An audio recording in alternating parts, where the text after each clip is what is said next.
This is part one of a two-part video series, and I'm formally introducing the Weather Amps Blue Tornado amplifier to everybody tonight. You're looking at the prototype version of this amplifier, and it's actually still sort of in the prototype phase. There's a couple of tweaks that I'm making to it, but once my amplifier company does go into business here, this is probably going to be the first amplifier that I'm going to make. So this is a single-ended Class A cathode bias type of amplifier. It uses an EF86 preamp tube, an ECC83 preamp tube. It uses a KT66 big bottle output tube and a 5U4 GB rectifier, along with a nice high quality Hammond power transformer, mercury magnetics choke, mercury magnetics output transformer. And then across the front here, this will eventually be in a case, and it will also have a nice faceplate, but you've got your guitar input right there, and you've got volume, bass, and treble, and this control right here is just going to be replaced with a capacitor and a resistor, or resistors as a voltage divider. So pretend that doesn't exist. So you'll have volume, bass, and treble, and the idea behind this is what I call boutique tone, elegance, and simplicity. And it's a very simple amplifier. It's meant to deliver anything from a nice chimey tone, sort of like a Vox, and then you can bring the volume up a little bit and adjust the tone controls, and you can get a very full sound that has a lot of bass, really taking advantage of that big bottle KT66.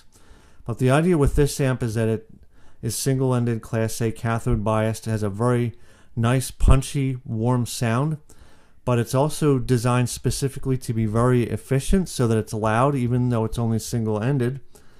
And it also puts out quite a bit of bass for a single-ended amplifier.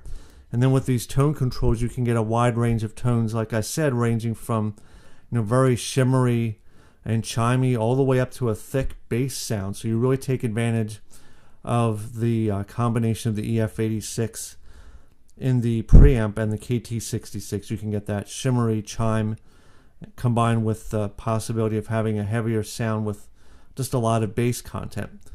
So this is a very, very simple amplifier, but it's meant especially for a pedal board.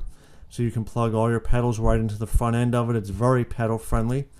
And whatever you put into it is exactly what you're going to get out of it. So if you have some nice high quality pedals and you plug those in, you're going to get very nice high quality sound. If your pedals have some sort of noise or other issues with them, it's going to become very apparent with this amplifier, as the front end and the input of this amplifier is very sensitive, and it's for discerning and discriminating musicians. That's the idea behind this. So let's take a really quick look at the bottom of it, the chassis wiring under here. And as you can see, boutique high quality components are used throughout. The resistors are very much over engineered. They're a lot larger in current handling capacity and wattage than they need to be to ensure that the circuit runs as cool as possible, and to ensure that it's just running under good, stable, consistent conditions inside. So we have, once again, high quality resistors that are rated for larger current handling than you would necessarily need. And then you've got this hand wired section here with some nice premium quality components that I've been tweaking over the past couple years to get the right brew up of different component types.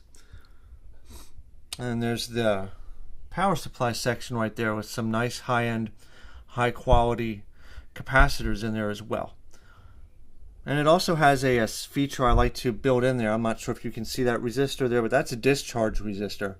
So when this amplifier is turned off, the resistor pretty quickly discharges the high voltage right out of the capacitor. So if there was some need to go in there and do something to the power supply for some reason, whatever that might be, then you can know that the capacitors are discharged probably within 30 seconds of the high voltage being turned off. So that's a nice feature that I like to put in there in case you're afraid of discharging filter capacitors, in case any work needs to be done in there for whatever reason. I have no idea what.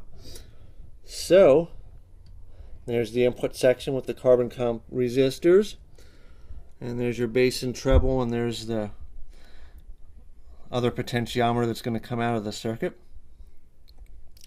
So this is what we've got so far, and hopefully hoping to be going into production here to some degree within the next couple weeks to a month.